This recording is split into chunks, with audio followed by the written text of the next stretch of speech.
you're experiencing high ping while playing EAFC 25, it can significantly affect your gaming experience.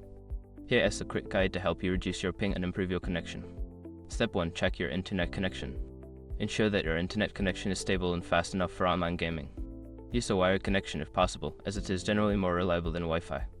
Step 2. Close background applications. Close any applications running in the background that may be using bandwidth, such as downloads, streaming services, or other online applications.